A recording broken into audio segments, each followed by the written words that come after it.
Hey guys, this is Cam15 and I'm back at it with another video for you guys. And this is another Dragon Ball Super manga chapter review for you guys. Now, this video is going up probably much later than you guys would have thought, especially my East Coast people. I'm pretty busy in terms of what I had to do today. I actually had to do a presentation. I had to make out a presentation for today, and like I said, also on Saturday. Sorry for the late lack of uploads. I've just been really busy this type of, weekend, as well as being pretty lazy, but I'm gonna try to make more videos so I can upload through and that and stuff like that. Also, if you anime people or sports fans, I'm gonna try to get in contact with one of my family members because we've been planning on doing an NFL draft video. So yeah, so look forward to an NFL draft video. Be the only time where I really will cover anything other than the Chicago Bears. And then also later this week, if you also are sports fans, I will also give my thoughts on the not the Chicago Bears, the Chicago Bulls Last Dance documentary. Just want to get my thoughts on that and see how it goes. Because, hey, it's something to talk about. Other than that, I'm going to start off this Dragon Ball Super manga chapter review because, man, right now, I need a good manga to read, and I need something anime-wise to read because, if you didn't know the news, basically all animes, all TV animes are getting delayed off the block. Like, One Piece is getting delayed. The new Digimon series is getting delayed. Pokemon's getting delayed, and that's all because of the thing that's going on in the world. I'm not going to say what it is, because, stuff like that, you should know what it is. But because of the world problems going on right now, it's delaying those TV shows. And hey, manga's the only thing that can continue. So, other than that, the chapter starts off on one of Moro's ships, and essentially we see 7-3 and the one spiky-haired individual, I forgot his name, and he essentially says, wait, the Saiyan is already here, and stuff like that. So, anyways, here we get into Dragon Ball Super Manga Chapter 59.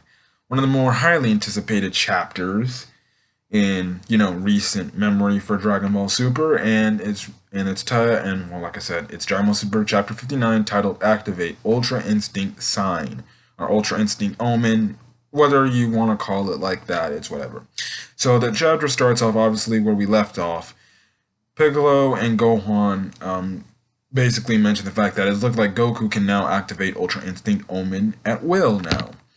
So then Moro's like, I never thought such a lowly mortal would use a divine technique like that. And they start off this fight. This chapter was just straight up action. So if you read this chapter on the Viz Media app,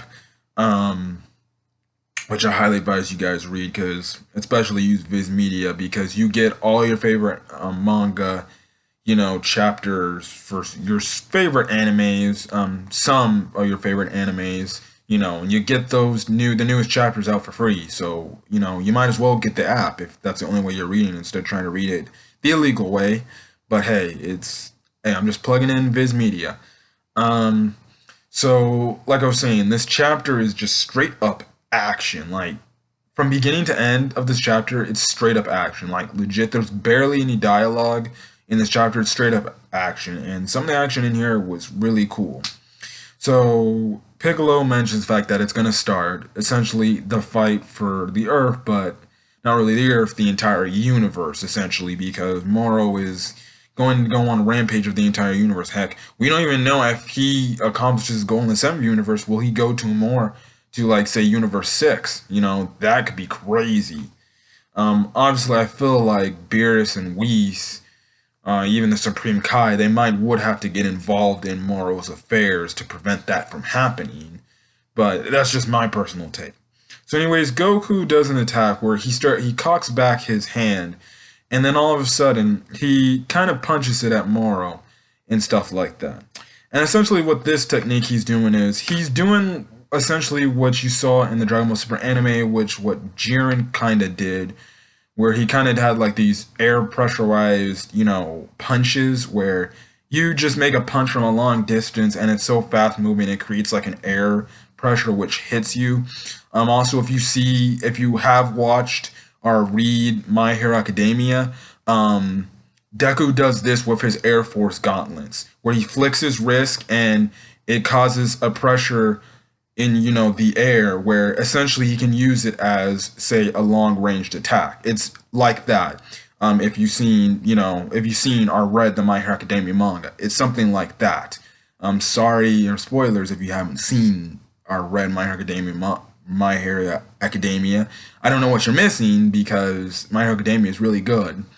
But essentially, that's what what Goku here is doing. He's essentially doing what Deku does when he uses his Air Force gauntlets. So essentially, Moros is blocking these shots, and he's saying like, "Oh, this attack is really annoying." So he kind of just does an attack where he kind of has this energy wave where it's targeted at Goku, and Goku jumps up. He dodges it. Moro fires up these ki blasts. Goku dodges by charging in at Moro. It shocks Moro to the extent, and Moro blocks one of Goku's punches. I'm not trying. And essentially, for the next future pages, they just exchange and punch and kicks. Moro does mention the fact that Ultra Instinct has boosted his hidden ability, and what Moro does to essentially get Goku off him is essentially has like these, like, I guess these little beam things around Goku's hands and feet, and he kind of pushes him back and stuff like that, and he kind of uses it to make Goku stop in his tracks. We later realize that is another one of Moro's little magic tricks he likes to do and stuff like that. Now, Moro does mention saying, well, that's just one of the many magic tricks or one of the many techniques that I have available in my arsenal. Then it cuts to planet Yardrat, where Vegeta's training, and essentially, Vegeta senses that, Goku and Moro are fighting. So they still keep the plug-in of the fact that Vegeta's still training from a distance. He sees that Moro is obviously fighting Goku, and those two are having a fight. Now, I feel like with Vegeta, what they're gonna do, because I know people are gonna have questions, how is Vegeta gonna get there quickly? With the fact that he's on your planet Yardrat, I think the Yardratians will probably just instant transmission him over to the battlefield, because they'll obviously have mastered the technique, and hey, the Yardrats can use instant transmission. So I think what they're going to do is at the client, when Vegeta finally, I guess, masters his training, they're just going to be like, okay, to save you time, Vegeta, we're going to just use instant transmission for you. So I feel like that's how Vegeta will appear. The Yardratians will use their instant transmission technique to take Vegeta to the battlefield. Anyways, coming back to the battle, Moro is just doing these like little energy beam attacks. Something how, like I said in the anime with Kefla, when she had that, type of energy around her where she was turning her energy into like beams, and you saw Goku dodging it. It's something like that here.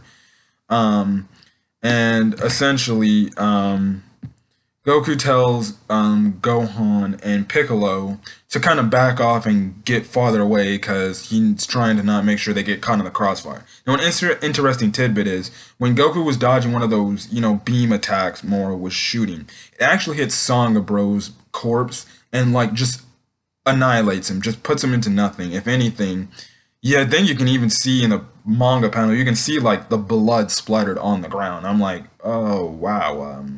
It's funny too, because Goku really doesn't even mention the fact that, wait, you just killed your own man. But then again, he was already dead to begin with, so it's pretty funny and stuff like that. Gohan and Piccolo also do tell Goku, like, listen, if anything happens to Earth, Dende's got the Dragon Balls to reverse everything, so you're good. So Goku's like, okay, got it. Also, another interesting tidbit, I find it pretty interesting how the fact that Ultra Instinct Goku, he's actually talking much more than he did in the Tournament of Power. Because in the Tournament of Power, Ultra Instinct Goku said legit nothing. He only said stuff like near the tail end of his battle against Jiren. I just found that interesting because it's like, well, Ultra Instinct Goku for like the majority of the time barely even talked, if not didn't talk anything. He just let his fighting do the talking. So yeah. So anyways, Goku charges in for a Kamehameha, and he kind of does, which I guess you can call another throwback to the Kefla fight. He does a thing where he's just simultaneously moving and just saying Kamehameha, like dodging at the same time, doing that stuff. He fires off a Kamehameha, but instead of firing at Moro, he fires it the other way, and then Moro kind of teleports, behind him, and he blocks it.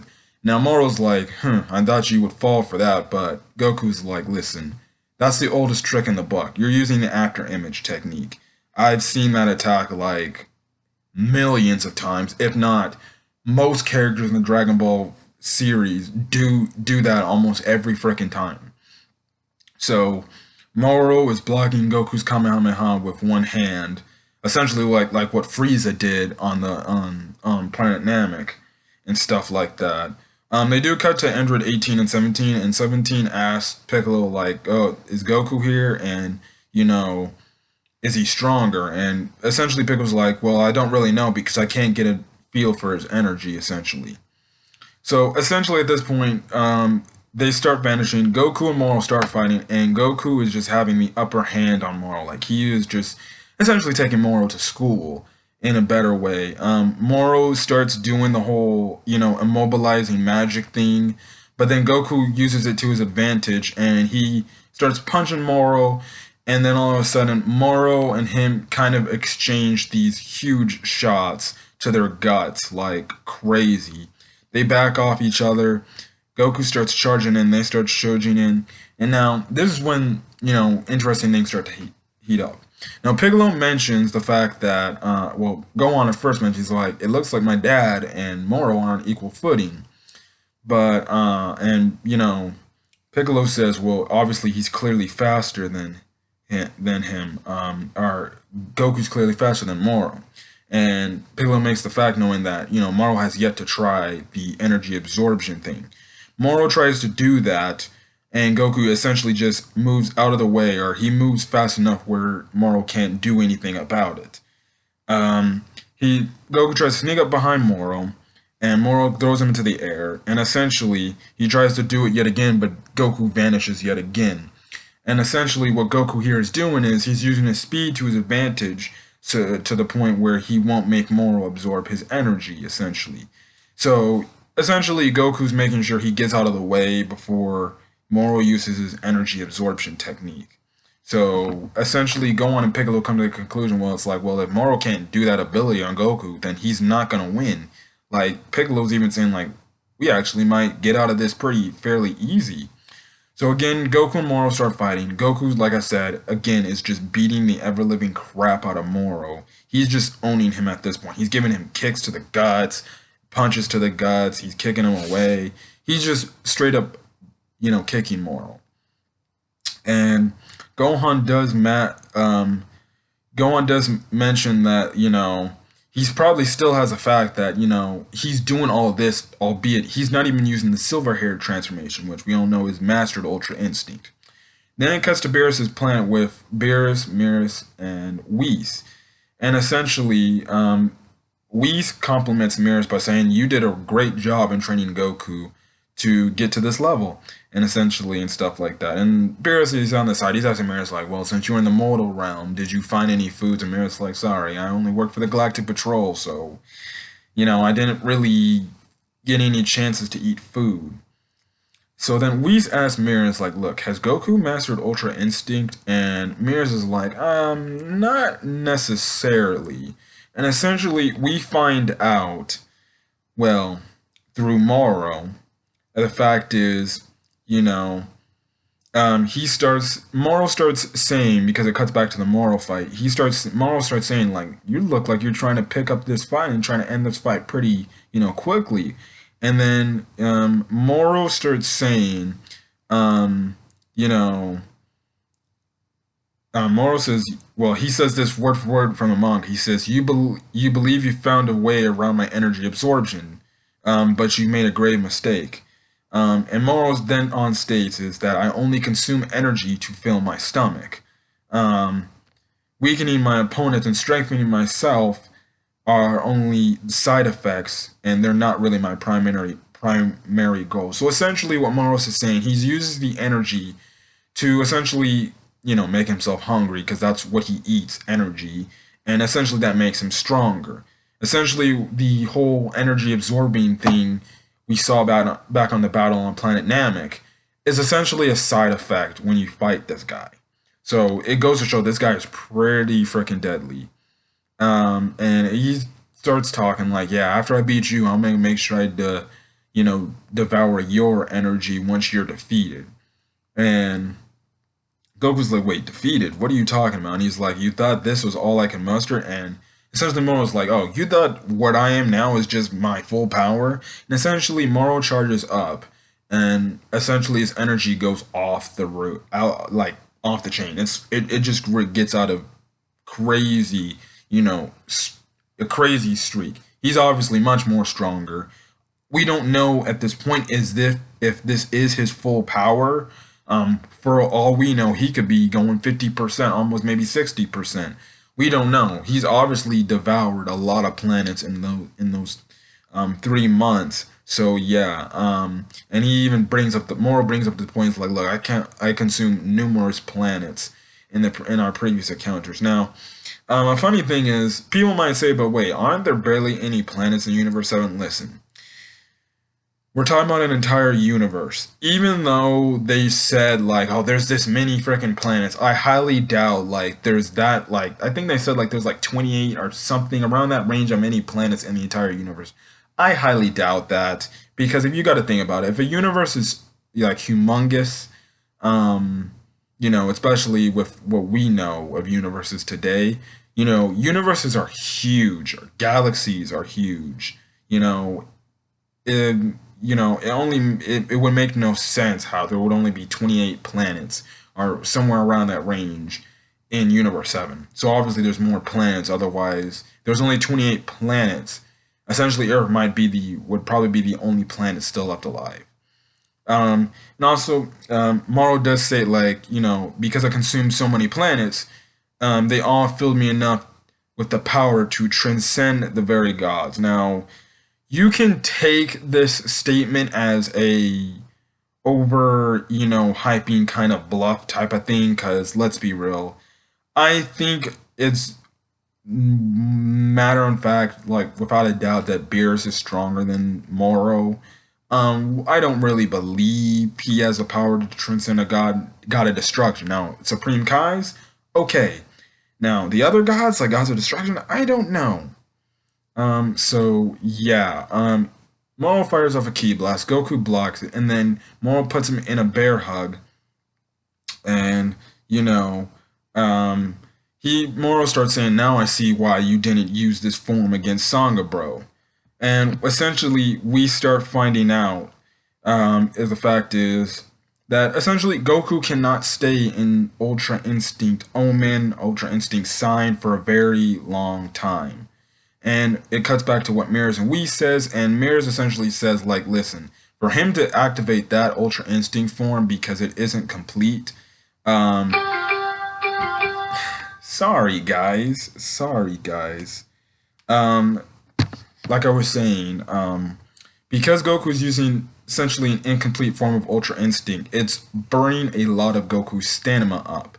And from the fact that he doesn't have, he doesn't have a lot of stamina to maintain the form, because like we saw in the Tournament of Power, Goku would only use Ultra Instinct, well, once it activates, in that near-death situation, but he also had a stamina, time limit with that. Based on how much stamina Goku has left in his body to use, it determines how long he can maintain the form. Because you saw in the Tournament of Power, after every time Goku deformed, the dude was nearly exhausted and barely had any stamina or any energy left to do anything. So, Mirista says, well, if this battle hinges on, Goku could actually get himself into some huge trouble. Now Moro, he starts saying like, "Look, I thought our bout would actually be something, special." Or well, Moro says like, "Oh, you thought you could try to beat me pretty fast, huh?" And essentially, what Goku was trying to do here is he was like, if you remember from the Android saga, it's somewhat like how when Goku came down with the heart virus, he was trying to beat Android 19 in his Super Saiyan state pretty fast to get him out the way because he knew he could feel the sensation in his chest essentially cringing up and on him. And for one, it's a smart strategy by Goku, and I'll probably talk more about that when I end this. So Moro does mention the fact, like, look, I've been waiting for your decline. And, Goku, he then rebubbles by saying, you know, I guess I should have figured out that you would have known my weakness. But still, if you were, and he mentions the fact, like, if you were stalling for time, that means it means you don't think you can beat me. That means you think that you're gonna lose regardless. So Goku's like, I'm gonna give you everything I have, and he retransforms back into Ultra Instinct Omen. And he's eventually ends the chapter off saying like, sorry Mirrors, but the stamina balancing act during the battle isn't just my style. So essentially Goku's going out on the same exact limb by saying, it's the same thing. Like, when you think Goku don't have no more stamina left, he still goes to his highest level transformation. Like, it's the same thing with freaking, during the Tournament of Power of Super Saiyan Blue. Goku and Vegeta they didn't care about the stamina thing. They just kept repeatedly going back to Super Saiyan Blue because that was their strongest form at the time.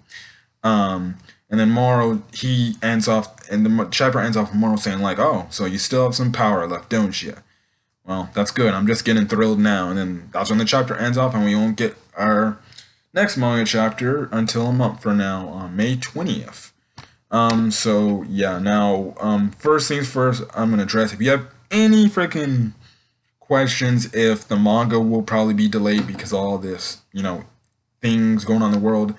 Manga and Shonen Jump probably will not be delayed because essentially you can do manga from home and you can do all the panels from home digitally and stuff like that. We're in a different day and age now. Like I said, anime, no, they definitely have to go on delay because they don't want to get their people sick. And if the voice actors get sick and end up,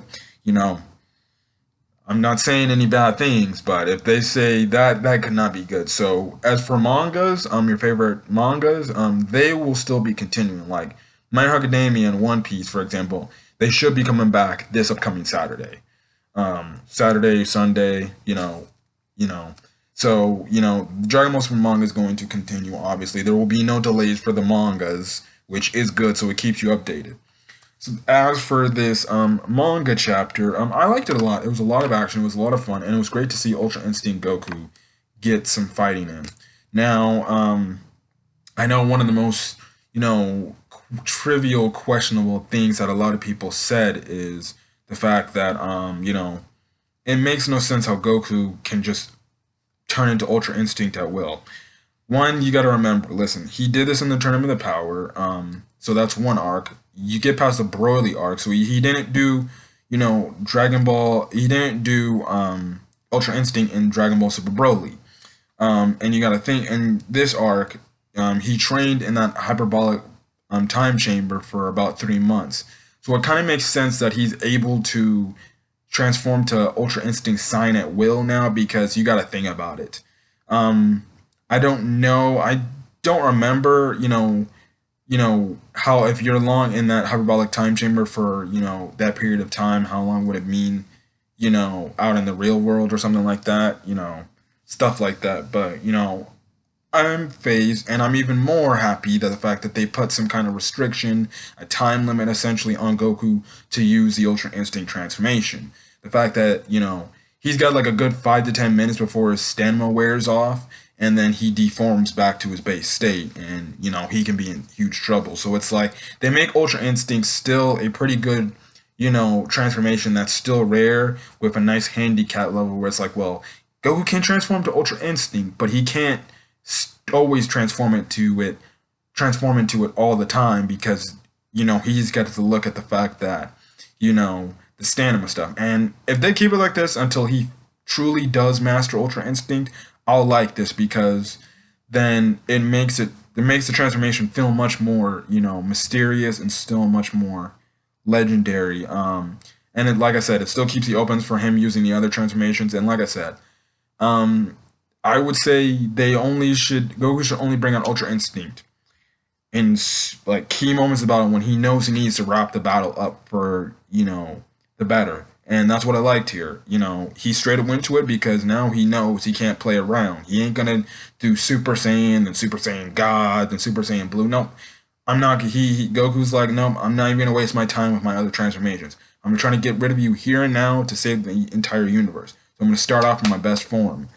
And I had no issues with this chapter. If you still have an issue with Ultra Instinct, I think you're kind of being a little bit petty.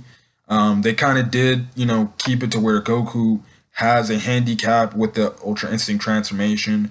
So obviously that will probably make more people actually much more happier instead of people last week. Because there were people last week who were getting up in arms saying, why is he able to transform into at will? It's only been 2 arcs. And he's now doing it in the 3rd arc after he's obtained it. So yeah, other than that, that's really all I got to say. But yeah, it's interesting. It's interesting. I like the fact that when Goku goes Ultra Instinct Omen, he has to finish the fight up pretty fast. Otherwise, he can be himself in deep trouble. Like I said, I don't know how next week's manga chapter will go. I feel like because Goku will be weaker, Moro will gain the upper hand on Goku and just start beating him up like crazy. And that's funny because I've always been predicting this from each and every other chapter. But I think next week, at the end of the next week's chapter, I think it will be a done deal. I'm not guaranteeing anything, but I think it'll be a done deal that Vegeta will show up on the battlefield by the end of May's chapter. So we're just going to have to see where that goes because they're still possibly teasing that, oh, maybe Vegeta's going to be the one to defeat Moro once and for all, and he gets to be the big hero. Like I said, it would be cool. Who knows how this arc is going to end? They might end it where Goku and Vegeta have to work together to beat this guy, or maybe, who knows, maybe they might use Fusion Gogeta to beat him, because remember, Gogeta is technically canon in Dragon Ball now, so who knows where this goes. So anyways, if you like the video, leave a like. If there's comments you want to put down regarding this chapter and your thoughts on this chapter, leave a comment. Also, hit that subscribe button if you want to get more Dragon Ball Super manga chapter content or reviews or anything related to Dragon Ball Super or Dragon Ball as a whole on this channel whenever I decide to make anything about Dragon Ball in this chapter, on this channel. Other than that, that's all I got to say, and I'm going to get out of here. And yeah, other than that, you guys stay safe, and you guys have a great night. I'll catch you guys on the next video. Peace.